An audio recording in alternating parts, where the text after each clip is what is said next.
That's just some foolishness. And speaking of, can we normalize singers who ain't singers having to prove that they are singers by cutting off the track? I don't need us to do that. I don't want to put nobody on blast, but I don't need us cutting off.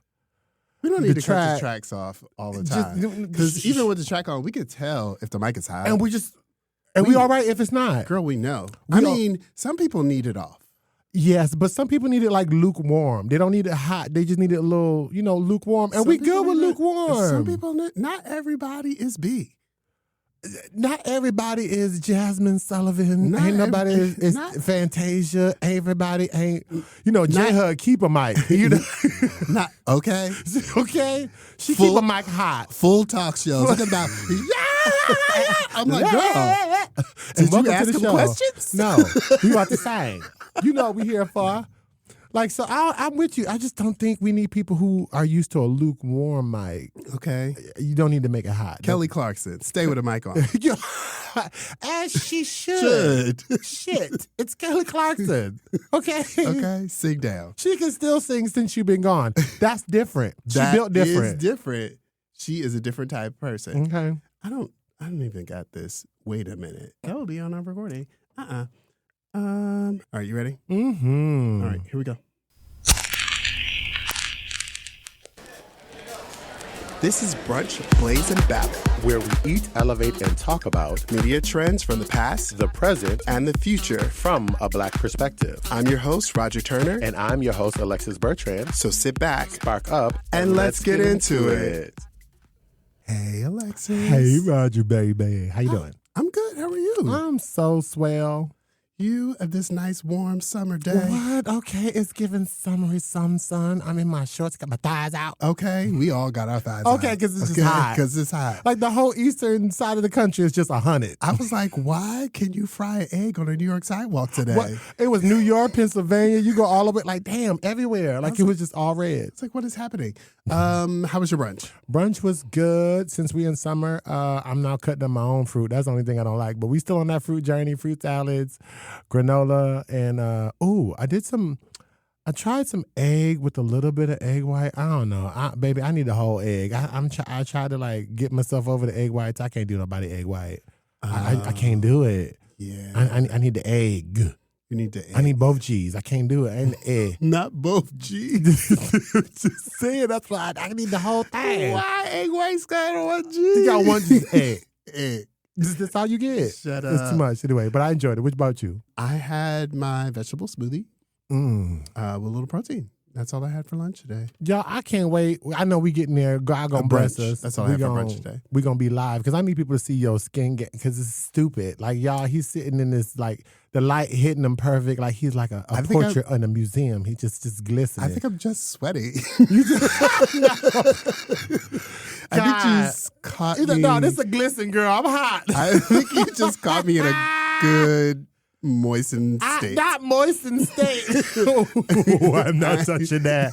Ooh, I'm not touching that, Roger. You said moistened state on this. How high are you? Girl, 1 to I 10. am about 9. Hello, you are tell? 9? It's there. Oh, you are ahead of me. I am there. I'm only at a 7, so I think we're good. Well, good. So when you pull back the curtain later, girl, you're going to be all right. Right. I'll be a hot ass mess, but we're going to get there. We will get there. We will get there. We'll get there. Tell the people what we're talking about today. Okay, so we are continuing our wonderful series on just lovely queer cinema and media.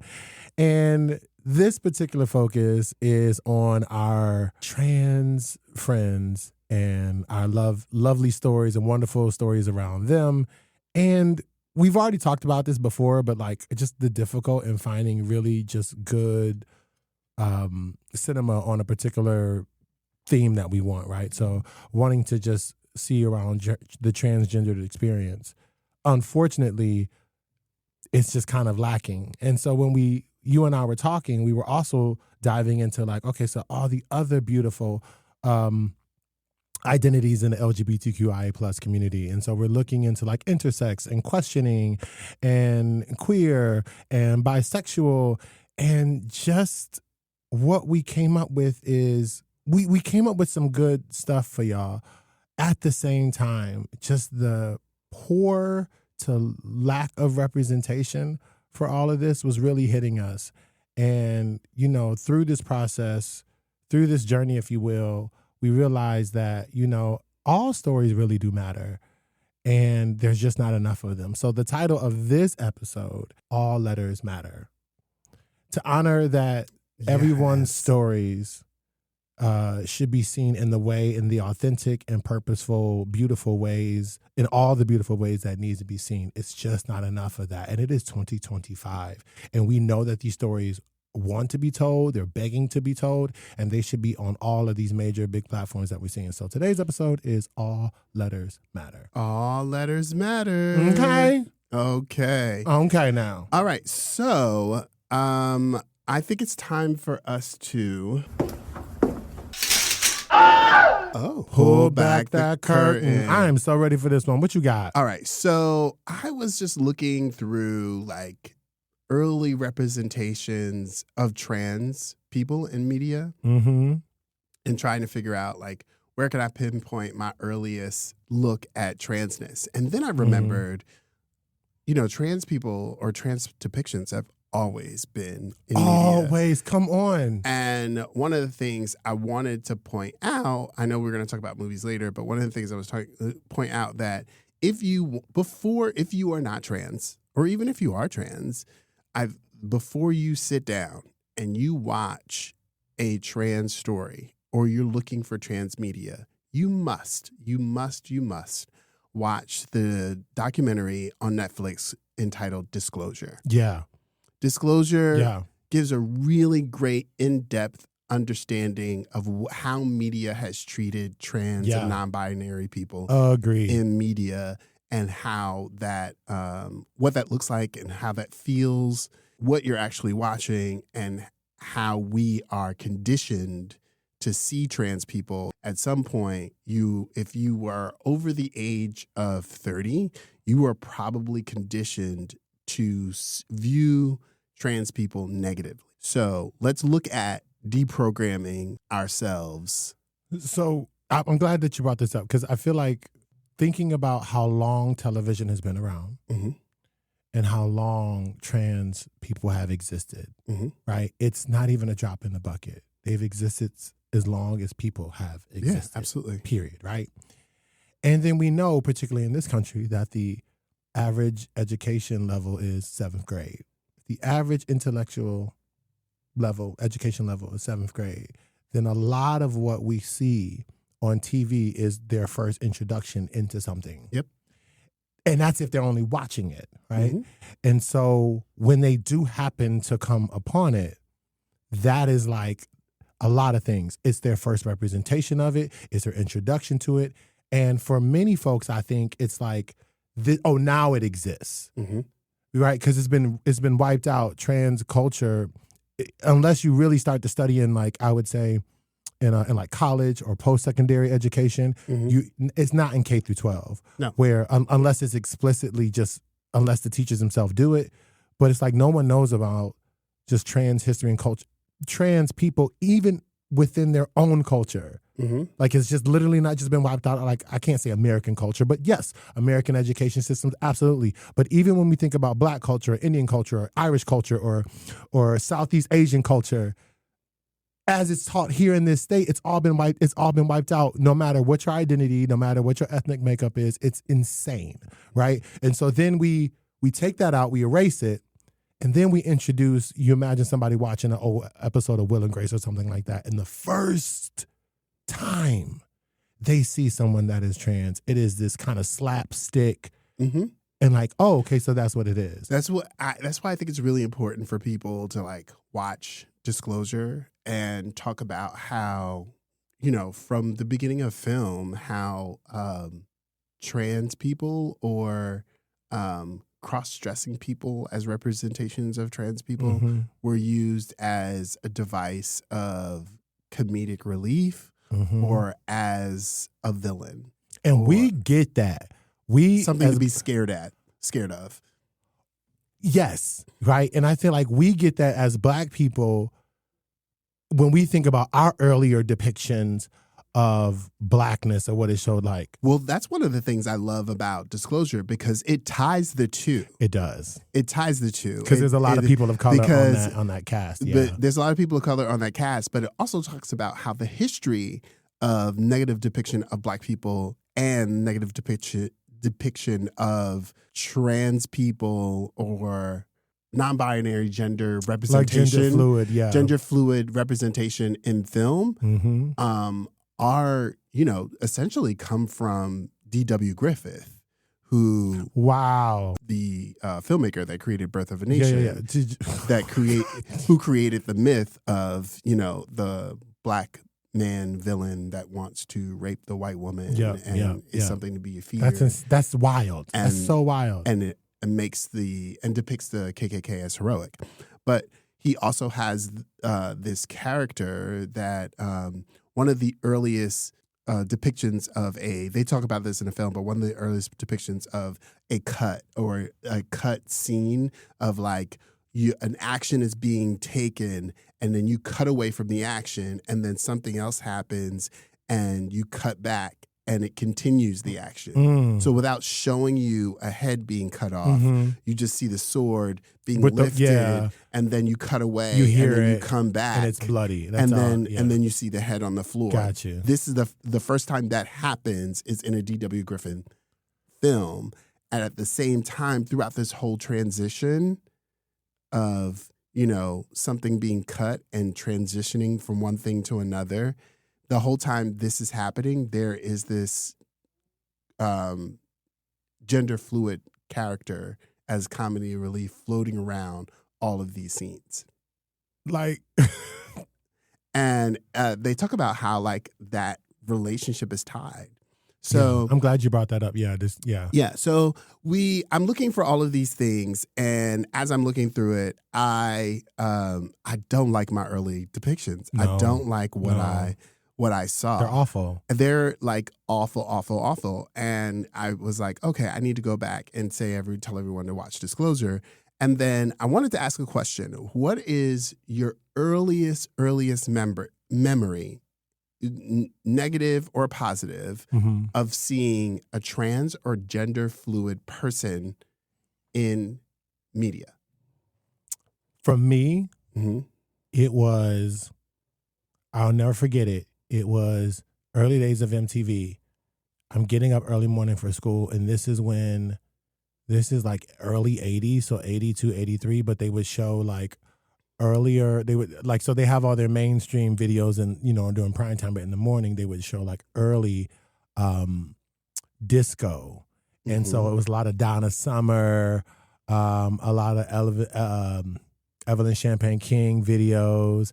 We just twirl and, turn the beat around. Vicky, oh God. But anyway, I saw a video of Sylvester. And I remember I'm just getting dressed and getting ready for school, and I look at the TV and I hear this voice. Vicky Sue Robinson. Thank you, Vicky Sue Robinson. Thank you so much for turning the beat around. And I remember that was my first one. I'm looking at this character, and he looked like, and I please forgive me, I think Sylvester still went by he, him pronouns. But I remember seeing like, how Rick James could do like glamorous, but he still looked like just a man with just like long beads in his hair and like tight clothes. I felt like I looked at Sylvester, and Sylvester was like giving me Donna Summer. He was just like floating around looking like, who's this glamorous man in this dress and in this hair and these nails, and just looks beautiful. Like, and I didn't think anything of it. I just like, oh, who's this? Oh, his name is Sylvester. And I remember wanting to buy that tape at the time because I really liked that song. Yeah, so that was my earliest depiction. Wow, that is a really great early depiction. Mine was not. Mine was awful. No, what was it? There was a movie in 1983. I was not old enough. First of all, the number of horror movies I saw as a young child, not healthy. Oh, I love that for you. I love horror movies. It's why I don't like horror movies. That's probably why I love it now. We were watching some scary shit, though. So this movie came out in 1983. I'm pretty sure I did not see it in movie theaters because I wasn't old enough. And I definitely saw it like on television or on cable. You know what? Matter of fact, I saw this movie on HBO. It's called Sleepaway Camp. Sleepaway Camp is a girl, I love Sleepaway. Well, I shouldn't love it. It's so fucked up. It's so messed fucked up. But it's so misogynistic. It fails all the tests. Like don't even go. It is about like it's like Friday the 13th. It's like, but on Tubi. Yes. It literally was a knockoff of Friday the 13th that came out in 1980 about a bunch of campers at a sleepaway camp, and they're all being murdered one by one by this mysterious, murderer that they cannot find, who turns out to be one of the campers. And they keep saying, it has to be a man, blah, blah, blah, blah, blah, blah, blah. And then it's suddenly revealed that one of the female characters, they, remove their undergarments and their dress, and they show this woman with a penis, and that's the killer. Yeah. It's a mess. Yeah, it was a mess then. It is a really horrific first depiction of what I understood trans to be. And you know what? I didn't tie it at the time, but I remember this because just like how Psycho had done with Norman Bates, right? It was flipped, like him being dressed up in a wig and dressed like his mother, he was sick automatically. So you got this vision of a man dressed like a woman has to be sick, murderous, psychotic, right? Because that's how they tied it. That's how we're like, how are we seeing all these images of his mother, but we're never meeting her? Oh, and then we find out he's dressing, like her. And then this one right here, 20-something years later, in horror, again, this is what horror is telling us about cross-dressing or trans people. Hitchcock had a lot of cross-dressing. Hitchcock had some obsession. I think Hitchcock was a cross-dresser. I think he liked him some pantyhose. Hitchcock, well, I mean, he must not, because he,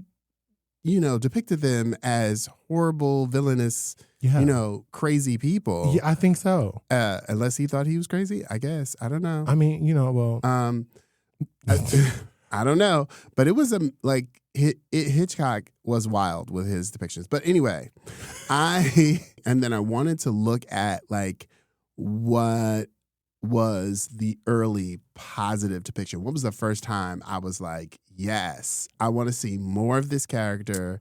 Your first depiction of a trans person or non-binary person, I just thought that's what it was. That's what it was, and you want to see that more. I want to see more. I did not want to see more of what I saw. No, first of all, I did not want to, but I kept seeing it. But I want to think about my first character that I saw that I wanted to see over and over and over again.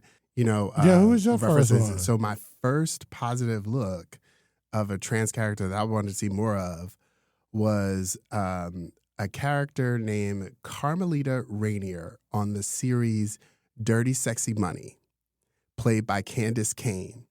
She played Dirty Sexy Money. When would that come out? Dirty Sexy Money came on in 2007 to 2008. Yeah, I felt like I heard of this. So Dirty Sexy Money was about this rich family called the Darlings, and they had all this money, and one of the siblings of the Darling family was played by William Baldwin, one of the Baldwin brothers.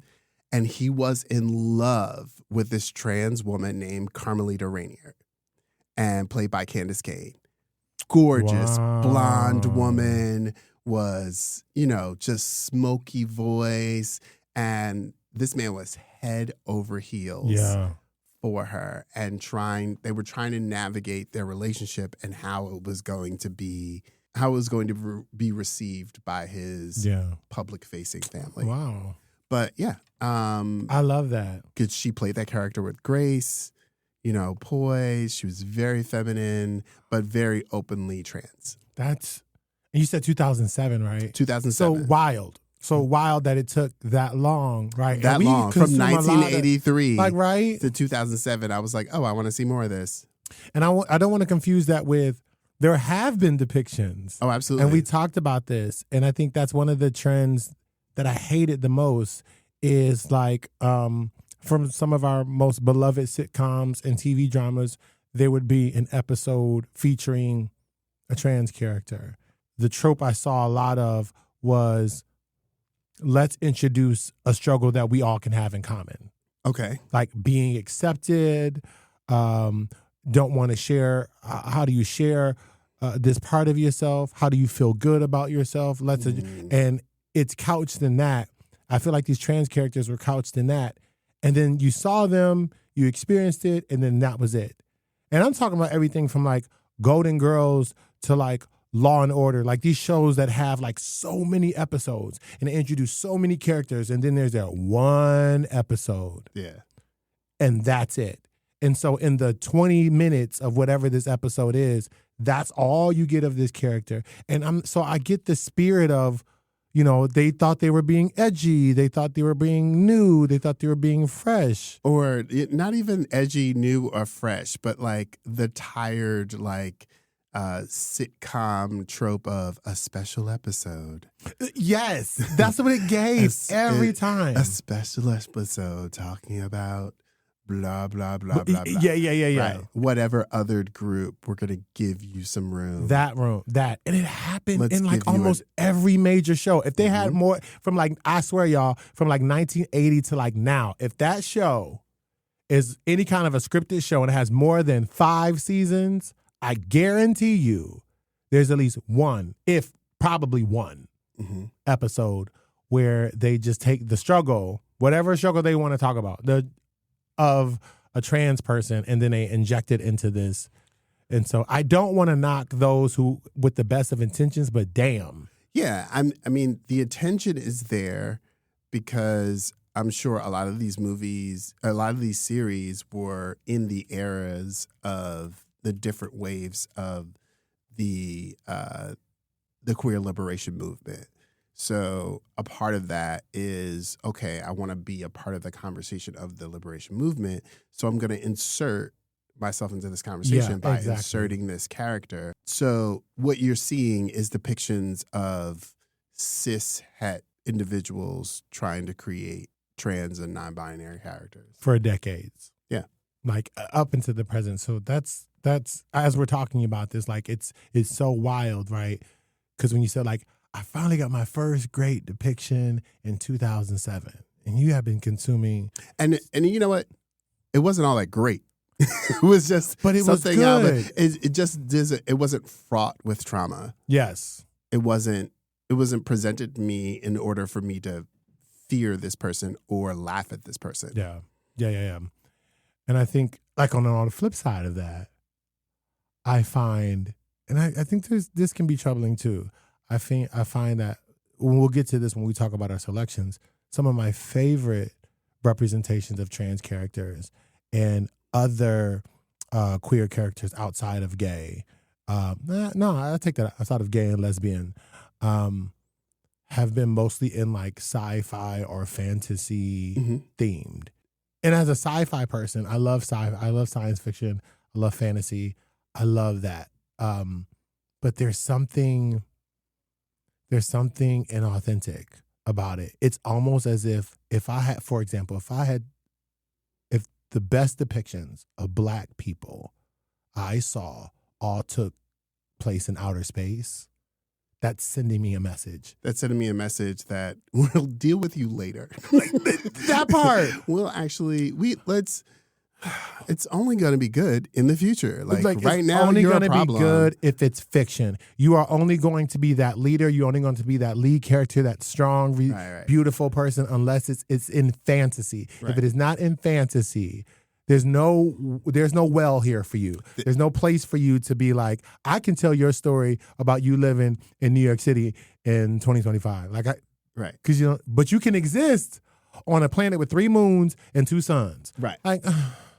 Yeah, so that's what it's giving. It brings us back to like the same conversation around any other type of representation when we're talking about Black people, Black queer people, women, Black queer women, is that until we see the representation in every facet, just like we see white people in every facet. We can see if I want to see a struggle movie with white people in it, in it, I can. If I want to see a hero movie with white people jumping off a building, I can. If I want to see a heartwarming family movie with white people in it, I can see it. Just about every genre you can think of, I can see cis-het white people in it. I know so much about heterosexual marriage. Yeah. And how to make it work and what makes it break. Why? Why? I have no interest. Because it's in marrying no woman. And no shade, no tea, no shade, no pink lemonade. But why do I know so much about the heterosexual marriage? Why do I know? Because we, in our media, we've been setting it up as the default. Like part of all of our society is that cis-het relationships are the default. That's what you're supposed to be, and everything else is different. Yeah. And that's the problem. That is the problem. Okay. So I also want to talk about, we're going to get into our selections, but one of the reasons that we are talking about these other letters is because we also could not find that representation in these other letters. It was. But we'll get to those sections later. Yeah. But, you know, I should not have to explain this to you. And my podcast partner is like, I shouldn't have explained to you. You should not. You should not have to. But I've heard so many people use derogatory terms like the alphabet mafia or the LMNOP groups and blah, blah, blah, blah, blah. And I get it. There are a lot of letters. Yes. Fine. We make fun of it all the time. Fine. But I'm part of the community. How about that? So how about I can make fun of it? Watch your mouth. But as someone that is not a part of the community, right. I'm gonna need you to know all these letters. But we letters. also know why we have all those letters. Right. And we know what these letters mean. Mm-hmm. So let's make sure that we don't do what the current administration is doing and labeling queer assistance and programs as LGB, removing the T. Yeah, that's garbage. Okay. So we know that the T LGBTQ, you got lesbian, gay, bisexual, trans. Yes, intersex. Q. Oh, so queer. I questioning. I intersex. Yes. I'm intersex. We all know that not everybody is born either male or female. Mm-hmm. Sometimes they are born intersex, where they are both born with genitalia, both male and female. Mm-hmm. And the people know that. Please, you might know intersex people by another horrible, horrible word that begins with an H. Don't refer to intersex people by that word. At all. We don't do that. Okay? I've actually even interviewed families who, because I work in a school where their children they were born intersex, and they've allowed a really beautiful process of allowing the child to have a part in how they want to show up in the world. Mm-hmm. And so and I'm talking about kindergarten, y'all. So it's not like, they just showed up. It is not like they've just got here. No, they've been here. Been here. Intersex people have always existed. Mm-hmm. The A will represent a group that we very rarely talk about. Yeah. And there's a lot of erasure around asexuality and aromanticism, mm-hmm. and how those two things are different and can apply to people differently. Yep. So asexuality means that they don't have a particular sexuality. So they don't experience sexual attraction the way other people... In the stereotypical way that one would think. They don't have sexual desire. That's right. Aromanticism means that they don't feel love or deep falling in love with someone the way people typically do. Right. So the cards and the flowers and the Valentine's Day. Wanting to be married, what is that bullshit? Yeah. or tied to someone for the rest of their life. They do experience love. They love mm-hmm. people. They have friendships. They have deep, meaningful, loving relationships. But it doesn't mean that they want to be in love mm-hmm. with someone. And that's very different. Now, just because you're asexual doesn't necessarily mean that you're aromantic. You could be a romantic asexual, if that makes sense. Mm-hmm. Right? You could love all the whining and dining and you want to date, you want to get married, you want to fall in love, yes. but you're not interested in having sex. Nope. Yep. That is very, but you could also be asexual, a romantic person. Mm-hmm. You could want to have sex. You have sexual desire for a gender, more than one gender. Sure. But also have no desire to be romantic. Mm-hmm. And those things exist too. And what I'm finding is that I'm finding very few representation of those people. However, I did my research and I was looking for one of the earliest depictions of an asexual, aromantic person.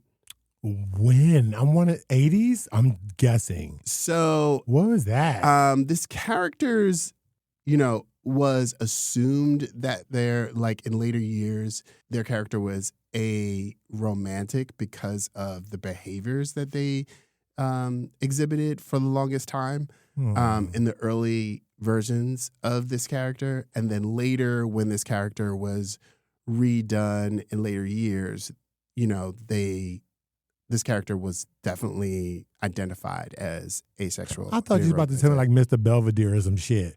Because I wasn't going to be ready. So, not that I was the guess. Have you heard of a little comic series, a collection of comic series called Archie Comics?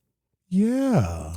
So, for many, many years, Archie's best friend and sidekick, Jughead, had always exhibited characteristics of someone that was asexual or aromantic. Jughead often in the early series did not have an interest in romantic relationship, as seeing, looking at Archie's different encounters with romance and dating, and Jughead repeatedly was repelled by, the idea of being in a relationship, that it was a waste of time and money and more trouble than it was worth.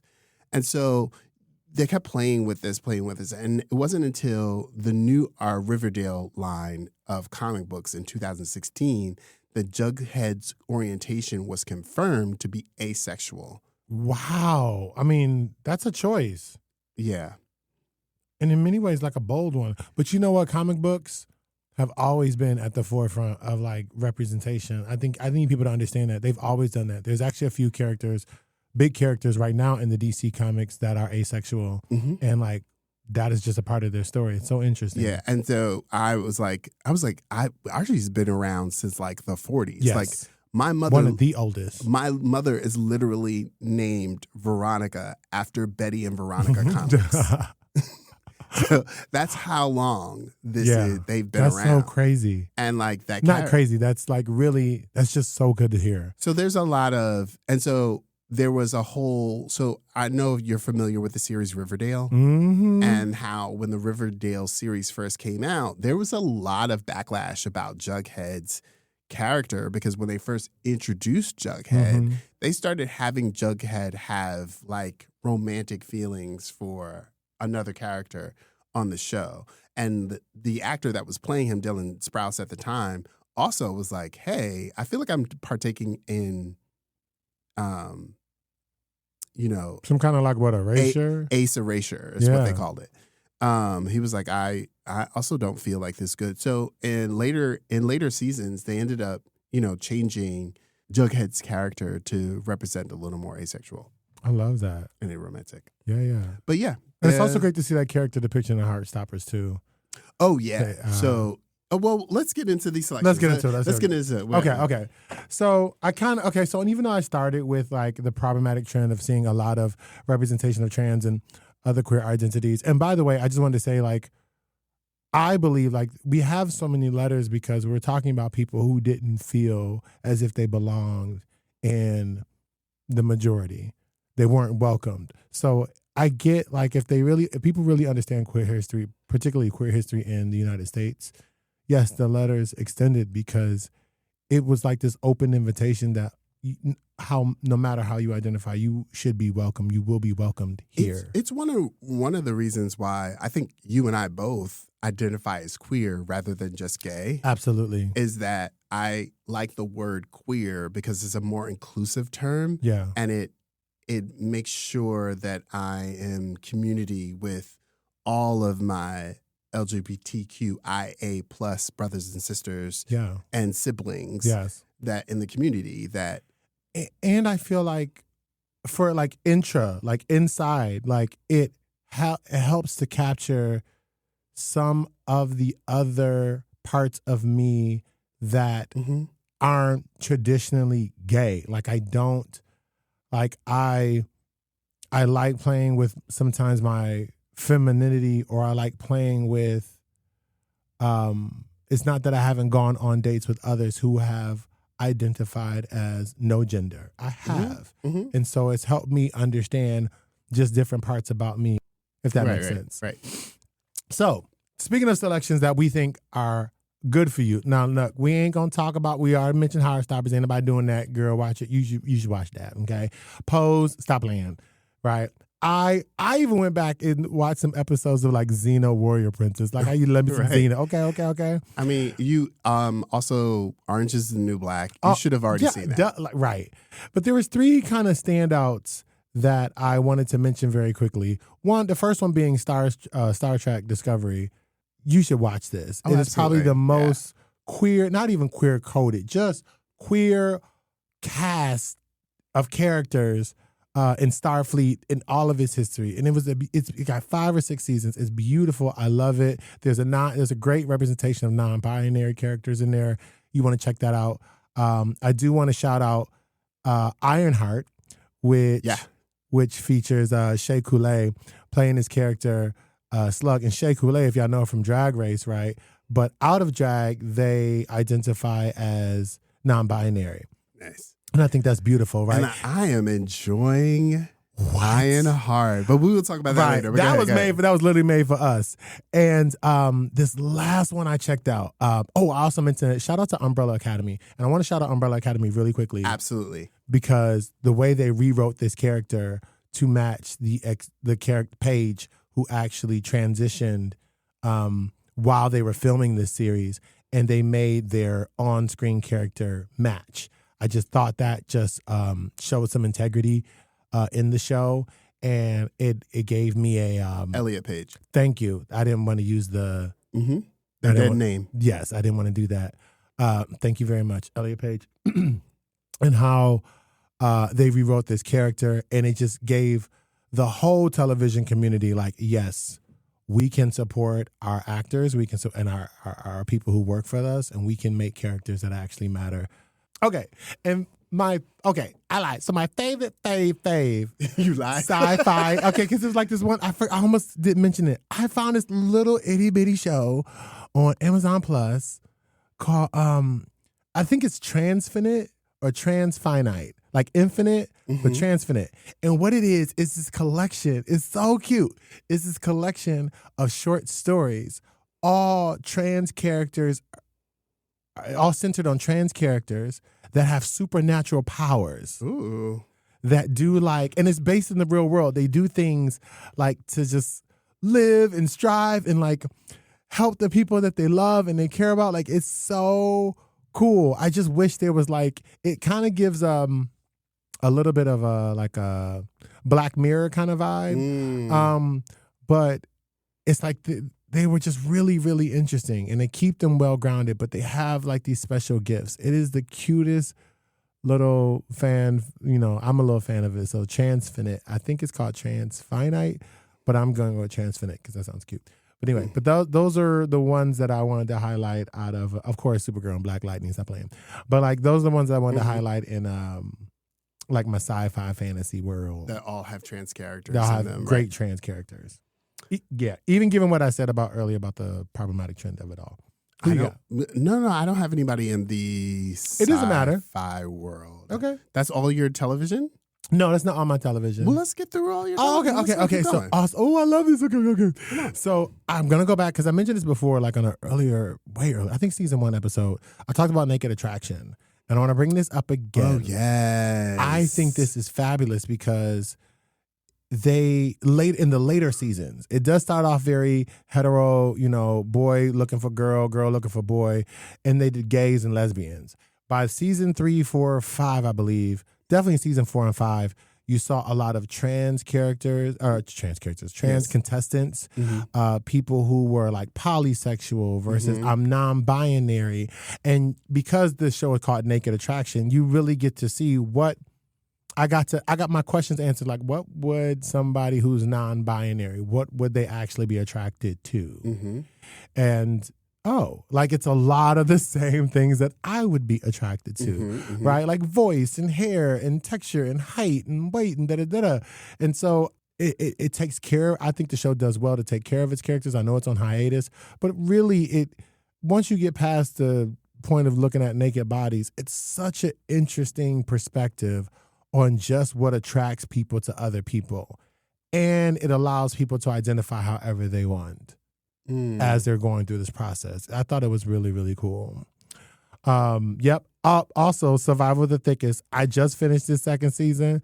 I just want to put this out here because, first of all, Michelle Buteau, live for Miss Buteau.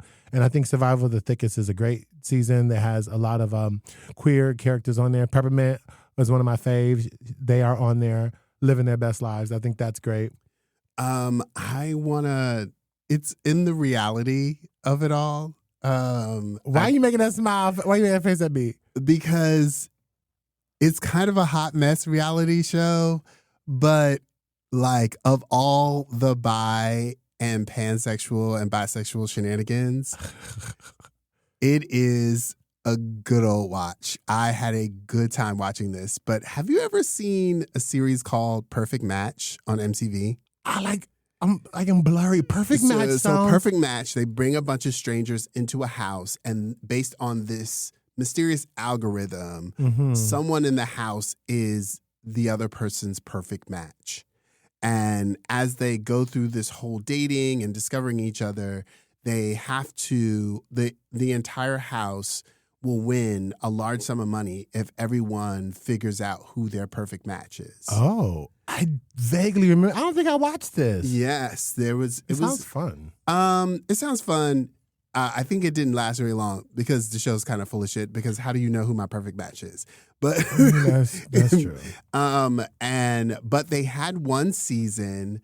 I can't remember which season it is, but you'll find it. But there is a season of the Perfect Match where everyone in the house, all the men, all the women, a couple of trans people, some non-binary, were all either pan or bisexual.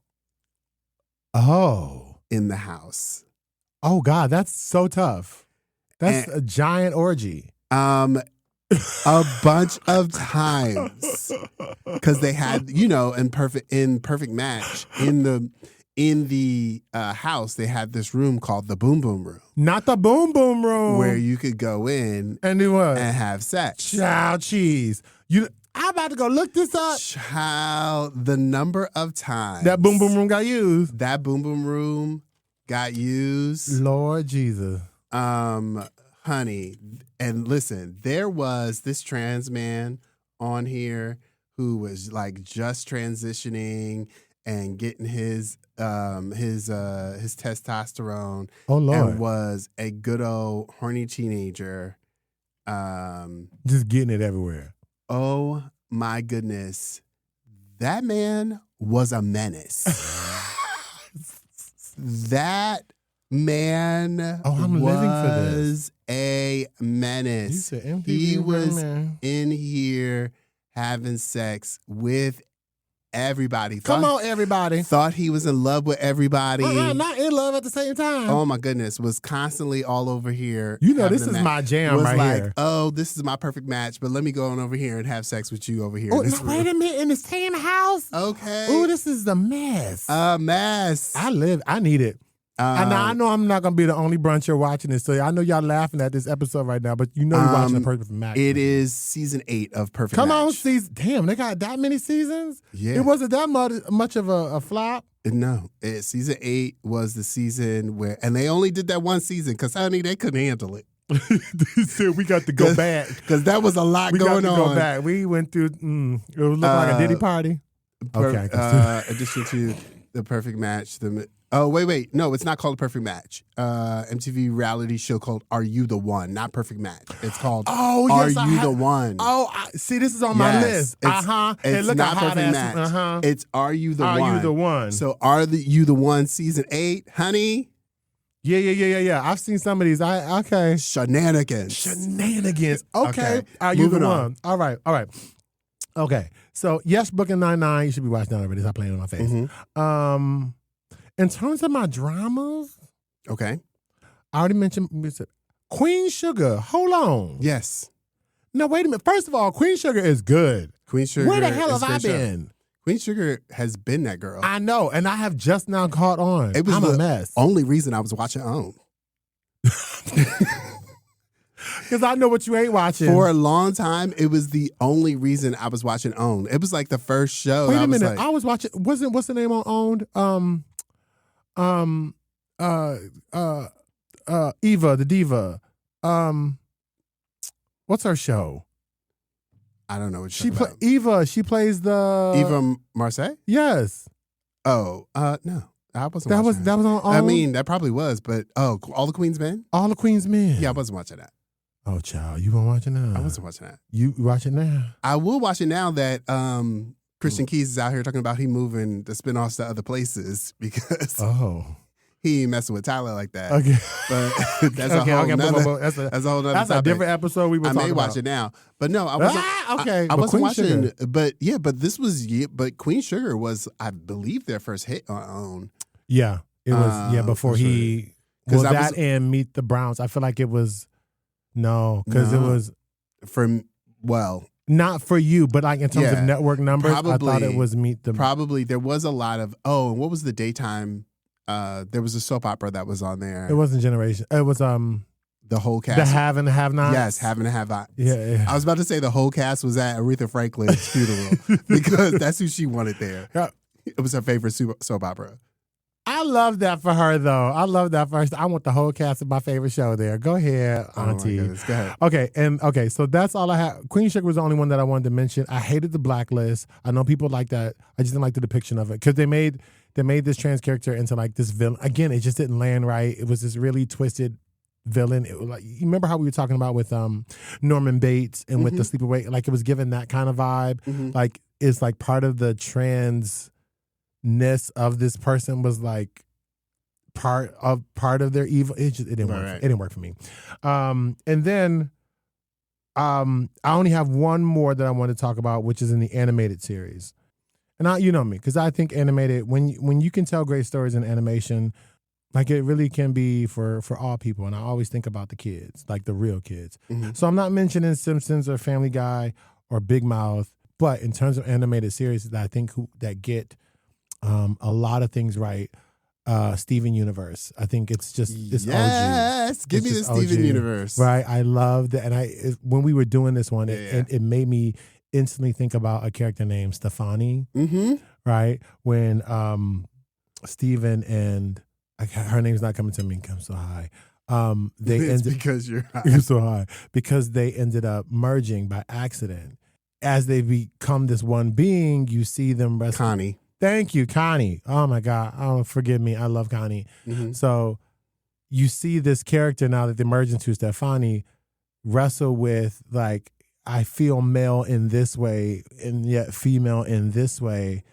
So me going by he just doesn't fit me. But me also going by she doesn't fit what we are. And because they have both of their personalities in there, they came to this agreement. So they show like it's this really like step 101. If you want to understand how a person can reconcile identifying as non-binary and how they got there in this really beautiful way, like, but for all Steven Universe covers a lot of different marginalized identities, and I just love it. And I think one of their early, just the idea of merging and to discover later on who Garnet actually is, and Garnet is more than just this one facet of who they are. Yes, Garnet from the very beginning is a combination of feminine and masculine. Period. All day long. So yeah, I love I love this selection. I love this. And like, if you want a nice, introduction, and I think it's a great way for young children to understand gender.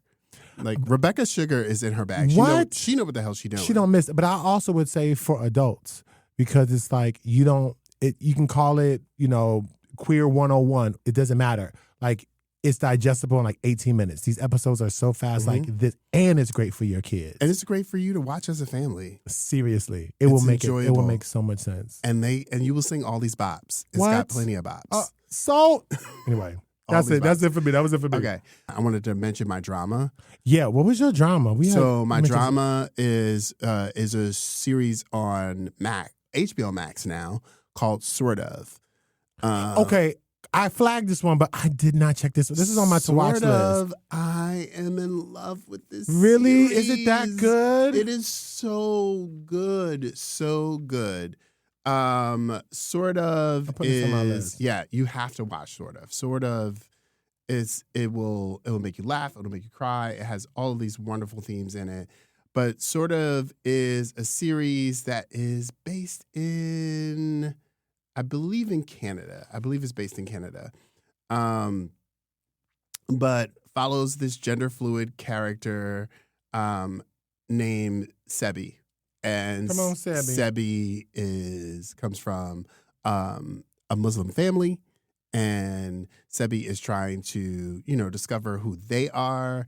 And it's just this journey through Sebi's gender discovery and allowing Sebi to be who they are. Okay, so I gotta ask, right? Because we were talking about this earlier. Because we talked about how a lot of the stories that are depicted around trans people, it's about the transitioning, it's about the discovery, and it's really, really a hard struggle. And it's not that story doesn't deserve to be told; it does. But so, what makes this one different? Right? This one different is that Sebi has a hard life, and the least difficult thing in their life is transitioning. Okay. The community of support that Sebi has built around their queer relationships, they really have. One of the things that becomes a sense of home is that Sebi ends up becoming a bartender at a trans bar. Okay.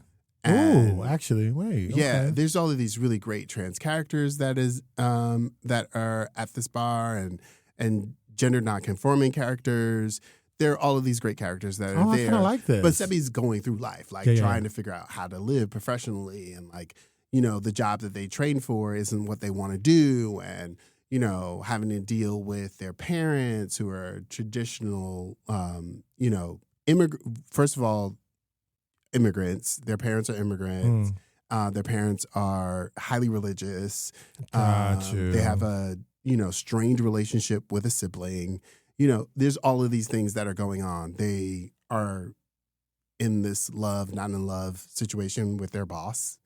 There's a bunch of things that are going on. Got you. There are a bunch of things that are going on, but it's funny. It's funny. It's like a dramedy. It is a dramedy. It has 3 seasons. It's they're short episodes. They're like 22. I'm about to rip through this. Yeah. Okay, let's go. Okay. All right, that was good for me. So that's all I have on TV. And then my 2 movies.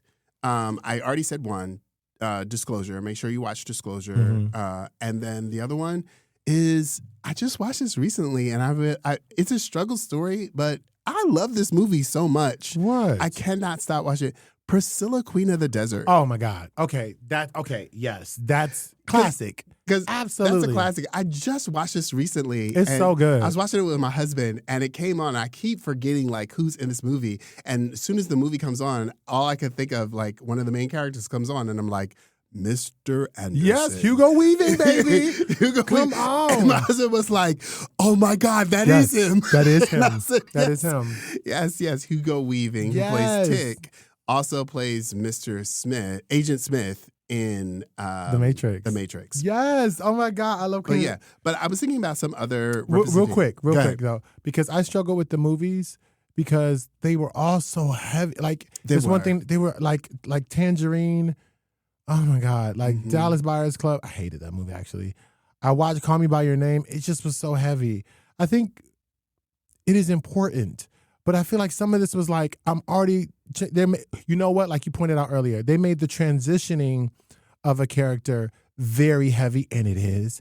And then you put them in the world of like sex work, or you put them in the world of like, just like thievery. Like it's just craziness. It's just, it's a lot. I did want to say. It's trauma porn. Thank you. That's the best way to put it. I think the last thing I want to say is I recently watched The Life and Death of Martha P. Johnson, and it just broke me. I don't know if I could watch that. And again. It reminds. I definitely did watch that. I didn't think I was going to see that. It reminds me, and all I say is this: when we think about our icons like MLK, like Malcolm X, when we think about these people that we call great, and they are great, and they were great, these people were also murdered. Like, life shattered for them. It wasn't like they got to grow old.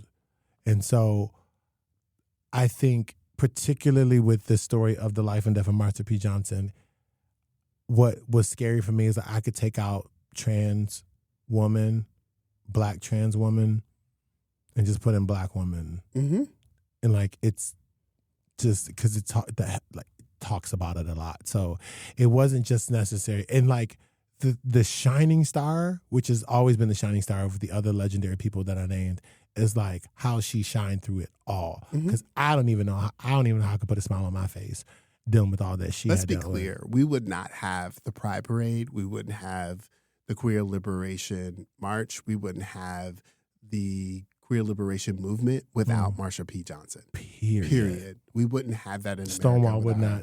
Stonewall is not Stonewall. Stonewall would not have been what occurred after Stonewall would not have happened if it had not been for Marsha P. Johnson. Yeah, and I just felt like I owed it to myself Rivera. to watch some story about her, and it's just like her death is still unsolved. But I just wanted to just give some credit to like, that is a life, that is a burning candle. It burned bright and it burned out very quickly, but my God. But anyway, okay, so other stories. All right, other stories. So I didn't see a lot of representation of atypical. I'm sorry. There is a series called Atypical. We watch so much TV. Yep. There is a series they call Atypical that deals with being asexual, but also being romantic and aromantic. Okay, very cool. So we already talked about Heartstoppers. There's asexual, aromantic character that's in there. Watch that. There is a very hilarious depiction of what it must feel like to be asexual. A Netflix series, animated series called BoJack Horseman. Why are you watching this? You watch BoJack? I watch BoJack because BoJack is one of the first places I learned about asexuality. Really? Because there is a character, BoJack's roommate, yes, that eventually comes out as asexual. How could I forget about? Oh my God, I'm off on my animated. It comes out as asexual. That's it's right. a beautiful heart.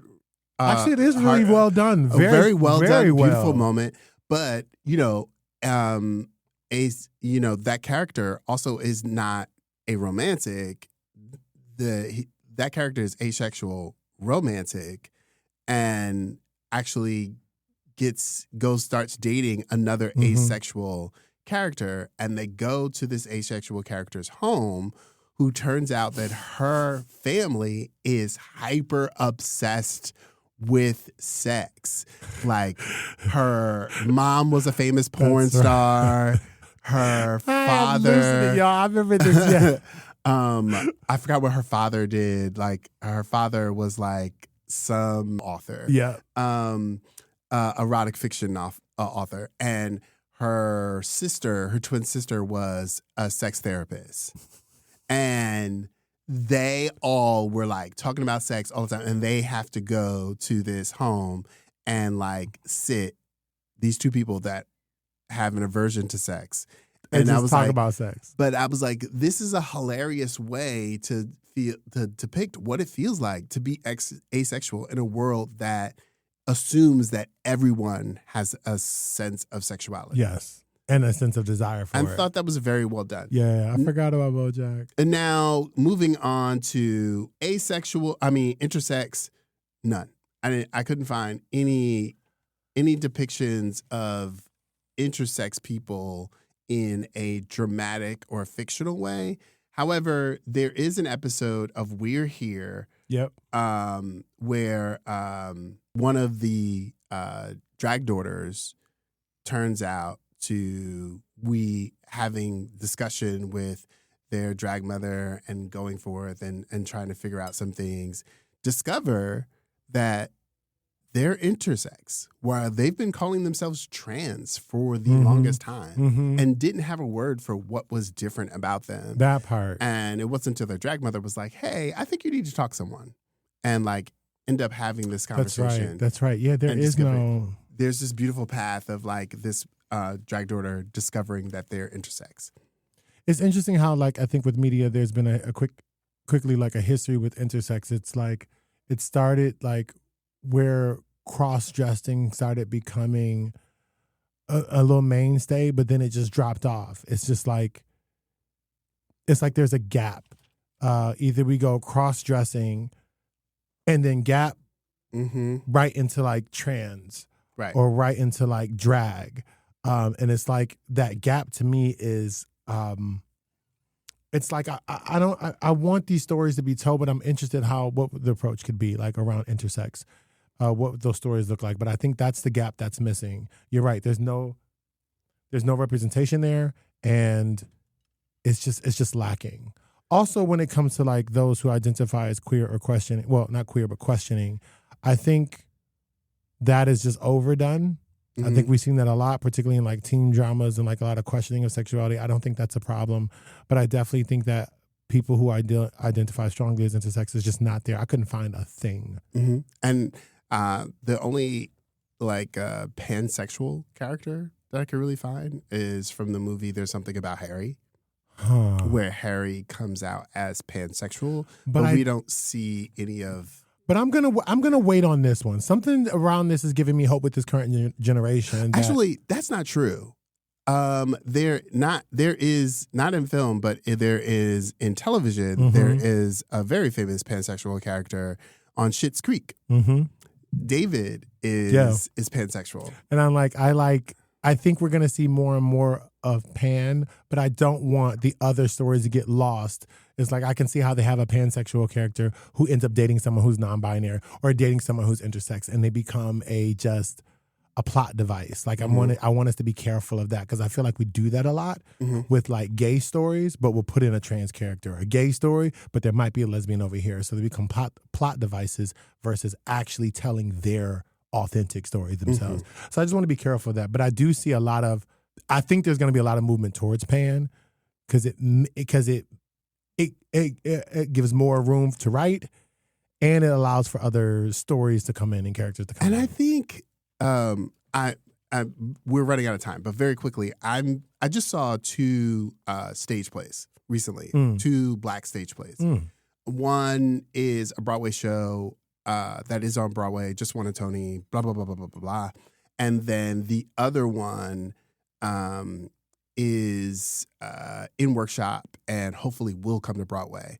I don't want to say the names of these shows because I want to talk specifically about the content. And they're both Black shows, but both of them are both talking about or addressing the sexuality on the spectrum rather than the binary. And it challenges both these shows challenge in different ways our idea of sexuality. I love that. And one show, a character is, you're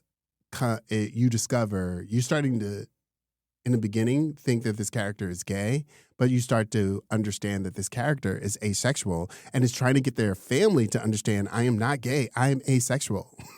And like trying to get them to accept that idea that asexuality exists and they're not accepting it. The other show is showing a gay man that identifies as gay and has a sexual experience and tense bond with a woman.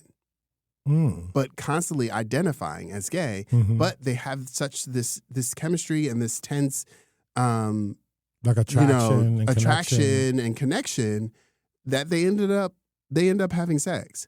I could hear voices and understandings around this film, this show, having a disbelief that a queer man would have sex with a woman or a gay man would have sex with a woman. But it's not unheard of. But it's not. It's not. And at the same time, we in the community want straight people to understand that sexuality is a spectrum, and that people would have a more understanding of their own sexuality if people experimented more, if more straight people had queer experiences, and being willing to accept that they have had queer experiences.